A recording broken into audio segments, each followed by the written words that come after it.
दोस्तों आज की ये वीडियो बहुत ही ज्यादा खास होने वाली है। अब आप सोच रहे होंगे कि कैसे, तो सबसे पहले आप ये सुनिए।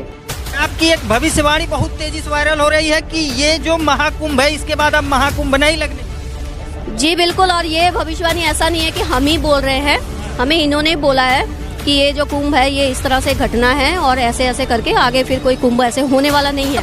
कुछ होने वाला घटनाओं में ना सतयुग की स्थापना हो चुकी है। 2030 तक ये फाइनल सारा रिजल्ट सब लोगों के पास आ जाएगा, सबके पास आ जाएगा क्या होने वाला। तक ये धरती नहीं रही, धरती नहीं, सतयुग की स्थापना हो चुकी होगी और आज ही आई है। और आज एक बहुत बड़ी भविष्यवाणी कर दी है कि धरती तो रहेगी लेकिन लोग परिवर्तित हो जाएंगे, विचारधाराएं लोगों की परिवर्तित बिल्कुल हो जाएगी, प्रोसेस में है, हो रही है। दोस्तों पिछले कुछ दिनों से नूर अनंता की ये भविष्यवाणी बहुत ही ज्यादा वायरल हो रही है। इसे देखकर कुछ लोग आश्चर्य में हैं, वहीं कुछ लोग इनका मजाक भी बना रहे हैं। लेकिन अगर आपसे कहा जाए कि उनकी इस भविष्यवाणी अनुसार यह आखिरी कुंभ है और यह बिल्कुल सत्य है, तो आप भी हैरान रह जाएंगे। जी हाँ दोस्तों, आज हम आपको यह गुत्थी भविष्यमालिका पुराण में लिखी हुई भविष्यवाणियों से सुलझाएंगे कि ये महिला जो कह रही है वह बिल्कुल सत्य है। आइए आपको विस्तार से समझाते हैं। कबीर सागर और भविष्यमालिका पुराण दोनों को लगभग 600 वर्ष पहले लिपिबद्ध किया गया था। कबीर सागर के स्वसंवेद बोध अध्याय में कबीर परमात्मा ने कहा है कि 5 सहस और 500 जब कलयुग बीत जाए, महापुरुष फरमान तब जग तारण को आए। कबीर परमात्मा ने कहा था कि जब कलयुग लगभग 5505 वर्ष बीत जाएगा तब वो महापुरुष दुनिया का उद्धार करने के लिए आएगा। कबीर सागर के बोध सागर अध्याय में लिखा है कि 5505 तब ये शब्द होगा सांचा। यही बात भविष्यमालिका पुराण में लिखी है। देखिए, इसमें लिखा है कलयुग 5000 साल पूर्ण होगा, तब भक्त और भगवान की लीला का प्रकाश होगा। वहीं कबीर परमात्मा ने कबीर सागर में अपनी वाणी में कहा है कि यथा सरित गण आप ही मिले सिंधु में धाये, सत्य सुकृत के मध्य तिमि सभी पंथ समाये। यहाँ कबीर साहिब जी ने कहा है कि जिस तरह सब नदियां अंत में समुद्र में समा जाती हैं, इसी प्रकार उस महापुरुष के आने के बाद सब पंथ, सब धर्म एक होकर एक पंथ बन जाएंगे और उस महापुरुष के द्वारा चलाया गया एक पंथ रहेगा जो सत्य सनातन पंथ होगा। यही बात भविष्यमालिका पुराण में लिखी है। लिखा है कि भविष्यमालिका पुराण के अनुसार सन 2032 से पूर्व संपूर्ण विश्व में सभी धर्मों और पंथों का पुनर्गठन होकर सारे विश्व में केवल सत्य सनातन धर्म प्रतिष्ठित होगा। दर्शकों, अब जानना यह है कि आखिर वो महापुरुष कौन है जिसके बारे में कबीर सागर में लिखा है। जो जग तारण को आएगा वो अवतार कौन है जिसके बारे में भविष्यमालिका पुराण में लिखा है कि 2032 से पहले पहले वो महापुरुष सभी धर्मों का पुनर्गठन करके सारे विश्व में सत्य सनातन धर्म को प्रतिष्ठित कर देगा। दर्शकों, अब आपको कबीर सागर के वो गूढ़ रहस्य दिखाने जा रहे हैं जिन्हें जानकर आप दंग रह जाएंगे। कबीर सागर में लिखी हर बात इसलिए भी बहुत विशेष महत्व रखती है क्योंकि इसमें लिखी प्रत्येक वाणी खुद कबीर परमात्मा द्वारा लिपिबद्ध करवाई गई है। दर्शकों, भविष्यमालिका पुराण में जिस महापुरुष द्वारा सभी धर्मों को एक करके आदि सनातन धर्म को पुनः प्रतिष्ठित होने की बात कही गई है, वो महापुरुष कौन है, उसके आने के समय की जानकारी भी कबीर सागर में लिखी है। दर्शकों, जैसा कि आपने भविष्यमालिका पुराण में देखा कि कलयुग के 5000 वर्ष बीत जाने के बाद भगवान और भक्त की लीला का प्रकाश होगा। जिस महापुरुष का जिक्र भविष्यमालिका पुराण में है, उस महापुरुष का कबीर सागर में स्पष्ट वर्णन देखने को मिलता है तथा उस महापुरुष की पहचान भी बताई है। आइए अब आपको कबीर सागर में दिखाते हैं। दर्शकों, कबीर सागर में बोध सागर के स्वसंवेद बोध पृष्ठ 121 पर लिखा है, चौथा युग जब कलयुग आई तब हम अपनो अंश पठाई, काल फंद छूटे नर लोई, सकल सृष्टि प्रवाणिक हुई, घर घर देखो बोध विचारा, सतनाम सब ठोर उचारा। 5505 तब ये वचन होगा सांचा, कलयुग बीत जाए जब एता, सब जीव परम पुरुष पद चेता।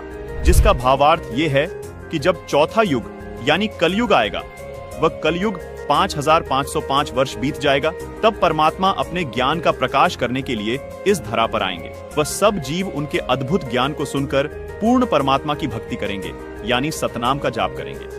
अब दर्शकों, सवाल ये है कि वो महापुरुष जिसका जिक्र कबीर सागर और भविष्यमालिका पुराण कर रही है, वो महापुरुष कहाँ आएगा और कैसे आएगा। आइए ये भी जानते हैं कि उसकी पहचान कैसे होगी। देखिए, कबीर सागर में कबीर वाणी के बोध सागर के पृष्ठ 137 पर लिखा है कि 12वें पंथ प्रकट हुए वाणी, शब्द हमारे की निर्णय थानी, अस्थिर घर का मर्म न पावे, ये 12 पंथ हम ही को ध्यावे, 12वें पंथ हम ही चलावे, सब पंथ मेट कर एक ही पंथ चलावे। भावार्थ है कि 12वें पंथ में कबीर परमात्मा की वाणी प्रकट होगी, यानी 12वें पंथ से ही कबीर साहिब जी का यथार्थ ज्ञान प्रकट होना शुरू होगा। उसके बाद 12वें पंथ में कबीर परमात्मा ने कहा कि मैं खुद चलकर आऊंगा और इन सब पंथों को मिटाकर एक पंथ चलाऊंगा, जैसा कि भविष्य मालिका पुराण में भी प्रमाण मिलता है। द्वारा सब धर्मों का पुनर्गठन होकर केवल एक सत्य सनातन धर्म प्रतिष्ठित हो जाएगा। दर्शकों, कबीर सागर में लिखी इन वाणियों को पढ़ने के बाद 3 सवाल और निकलकर सामने आते हैं, जिनका जवाब हम इसी कबीर सागर में खोजेंगे। सवाल नंबर 1, ये जो वाणियां बोली गई हैं, ये कब सत्य सिद्ध होंगी? सवाल नंबर 2, वो 12वां पंथ कौन सा है जिसमें चलकर खुद कबीर साहिब जी महापुरुष के रूप में आएंगे? सवाल नंबर 3, वो महापुरुष कौन है? पहला सवाल था, ये वाणियां कब सत्य सिद्ध होंगी? इसका जवाब कबीर सागर में कबीर वाणी के बोध सागर के पृष्ठ 137 पर लिखा है। देखिए, 5505 तब ये शब्द होगा सांचा। मतलब कलयुग के 5505 वर्ष बीत जाने के बाद ये वचन सत्य सिद्ध होंगे। आइए अब देखते हैं कलयुग के 5505 वर्ष कब पूरे होते हैं। कलयुग 4,32,000 वर्ष का होता है। तो अब हमें देखना यह है कि आज कलयुग कितना बीत चुका है और कलयुग के 5505 वर्ष कब पूरे होते हैं, क्योंकि कबीर साहिब जी ने भी कलयुग 5505 वर्ष बीतने को विशेष बताया है। दर्शकों, कबीर सागर में बोध सागर के स्वसंवेद बोध पृष्ठ 121 पर लिखा है, चौथा युग जब कलयुग आई, तब हम अपनो अंश पठाई, काल फंद छूटे नर लोई, सकल सृष्टि प्रवाणिक होई, घर घर देखो बोध विचारा, सतनाम सब ठोर उचारा। 5505 तब ये वचन होगा सांचा, कलयुग बीत जाए जब एता, सब जीव परम पुरुष पद चेता। अब आपको 2 पवित्र पुस्तकों से प्रमाणित करते हैं कि कलयुग के 5505 वर्ष कब पूरे हुए। दर्शकों, आपको यहाँ हम याद दिलाना चाहेंगे कि इन दोनों पुस्तकों को आदरणीय शंकराचार्य जी व पूरा हिंदू समाज प्रमाणित मानता है। पहली पुस्तक का नाम है ज्योतिर्मय ज्योतिर्मठ, जिसके संपादक, लेखक एवं संकलन करता है विष्णुदत्त शर्मा, और दूसरी पुस्तक का नाम है हिमालय तीर्थ, जिसके प्रकाशक है रणजू चक्रवर्ती। आदि शंकराचार्य की जीवनी पुस्तक में लिखा है कि आदि शंकराचार्य जी का जन्म ईशा जी से 508 वर्ष पहले हुआ था। फिर पुस्तक हिमालय तीर्थ में भविष्यवाणी की है, जो आदि शंकराचार्य जी के जन्म से पहले की है। कहा है कि आदि शंकराचार्य जी का जन्म कलयुग के 3000 वर्ष बीत जाने के बाद होगा। अब गणित की रीति से जांच करके देखते हैं कि वर्तमान में यानी सन 2024 में कलयुग कितना बीत चुका है। आदि शंकराचार्य जी का जन्म ईशा जी से 508 वर्ष पहले हुआ था। आदि शंकराचार्य की जीवनी पुस्तक के अनुसार शंकराचार्य जी का जन्म हुआ कलयुग 3000 वर्ष बीत जाने पर, मतलब वर्ष 2024 में कलयुग बीत चुका है 3000 जमा 2532 वर्ष, यानी गणित के हिसाब से आज कलयुग 5532 वर्ष बीत चुका है। दर्शकों, अब देखना यह है कि आज 2024 में से कितने वर्ष कम करने पर कलयुग के 5505 वर्ष पूरे होते हैं। मतलब 27 साल पहले कलयुग के 5505 वर्ष पूरे हो चुके थे और साल था 1997। जी हाँ, बिल्कुल, वर्ष 1997 में कलयुग 5505 वर्ष बीत चुका था। हमारा दूसरा सवाल ये था कि कबीर साहिब जी का 12वां पंथ कौन सा है जिसमें कबीर साहिब जी खुद चलकर आएंगे। इसका जवाब भी हमें कबीर सागर में बोध सागर के कबीर चरित्र बोध के पृष्ठ नंबर 1870 पर मिलता है। इस पृष्ठ पर आप देख रहे हैं कि कबीर साहिब जी के 12 पंथों का विवरण है, जिसमें 12वां पंथ गरीबदास जी का पंथ बताया गया है। यानी कबीर साहिब जी द्वारा गरीबदास जी वाले 12वें पंथ में आने की बात कबीर सागर में कही गई है। अब आप सोच रहे होंगे कि ये गरीबदास जी कौन है और इनका जन्म कब हुआ। इसका जवाब भी हमें कबीर सागर में कबीर वाणी के बोध सागर के पेज 136 पर मिलता है। लिखा है कि संवत 1775 हुई। यहाँ 75 गलत प्रिंट हुआ है, ये 74 है, सही वाणी है। संवत 1774 हुई, ता दिन प्रेम प्रकटे जग सोई, यानी जिसके माध्यम से कबीर परमात्मा की वाणी प्रकट होगी उसका जन्म संवत 1774 में होगा। आपको बता दें कि गरीबदास जी का जन्म संवत 1774 में हुआ था। उनके माध्यम से कबीर साहिब जी ने अपना संपूर्ण ज्ञान प्रकट किया। दर्शकों, आप जान चुके हैं कि 12वां पंथ गरीबदास जी महाराज का पंथ है। यहाँ कबीर साहिब जी ने यह भी स्पष्ट किया है कि 12वें पंथ वाले भी मेरी वाणियों को पढ़ेंगे लेकिन समझ नहीं पाएंगे, इस कारण पार नहीं हो पाएंगे, यानी मोक्ष प्राप्त नहीं कर पाएंगे। इसलिए इन 12 पंथों को खत्म करके पूर्ण परमात्मा खुद पूर्ण संत के रूप में 13वां पंथ चलाएंगे, जिससे बिचली पीढ़ी में आने वाली हंस आत्माएं मोक्ष प्राप्त करेंगी। इस बिचली पीढ़ी को ही भविष्य मालिका पुराण में आद्य सतयुग कहा है। कबीर सागर में कबीर वाणी के बोध सागर के पृष्ठ 137 पर लिखा है कि प्रथम चरण कलयुग निर्याना, तब मगहर मांडो मैदाना। यहाँ कबीर परमात्मा ने कहा है कि जब मैं मगहर से सहशरीर सतलोक जाऊंगा, वो कलयुग का प्रथम चरण चल रहा होगा। आइए अब इस वाणी में देखिए। कबीर सागर में कबीर वाणी के बोध सागर के पृष्ठ 137 पर लिखा है कि धर्मदास मेरी लाख दुहाई, मूल शब्द बाहर न जाई। पवित्र ज्ञान तुम जग में भाको, मूल ज्ञान गोई तुम राखो। मूल ज्ञान जो बाहर पढ़ी, बिचली पीढ़ी वंश हंस नहीं तरही। यहाँ बिचली पीढ़ी मतलब कलयुग का दूसरा चरण अथवा बीच वाला चरण है।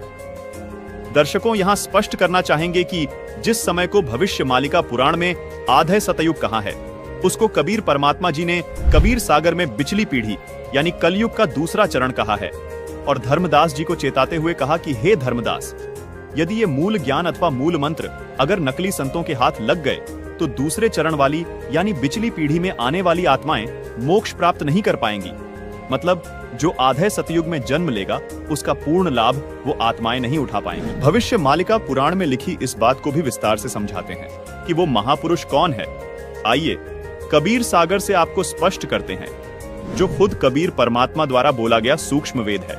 देखिए, कबीर सागर में बोध सागर के स्वसम वेद बोध के पेज नंबर 171 पर लिखा है कि 5 सहस और 500 जब कलयुग बीत जाए, महापुरुष फरमान तब जग तारण को आए। हिंदू तुर्क आदिक सबे जेते जीव जहान, सतनाम की साख गही पावे पद निर्वाण। यथा सरितगण आप ही मिले सिंधु में धाय, सत सुकृत के मध्य तिमी सभी पंथ समय।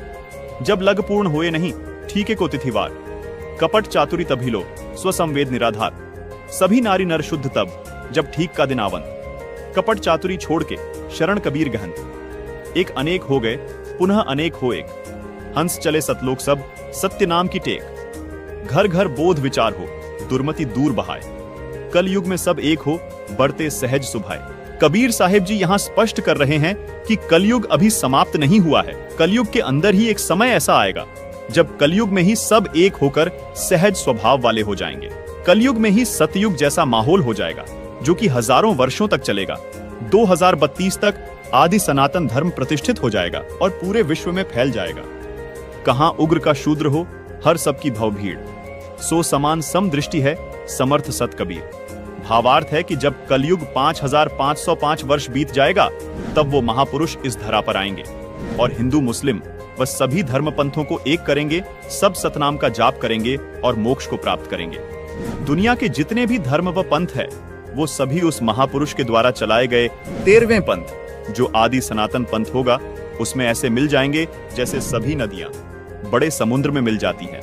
जब वो समय आएगा तब पृथ्वी के सभी मनुष्यों का स्वभाव सहज और शुद्ध हो जाएगा, सबकी बुद्धि निर्मल हो जाएगी, सब पाप करने से डरेंगे, यानी नर नारी कपट चतुराई छोड़कर कबीर परमात्मा की शरण ग्रहण करेंगे। दर्शकों, यहाँ पर हम आपको ये भी बताना चाहेंगे कि कलयुग अभी खत्म नहीं हुआ है।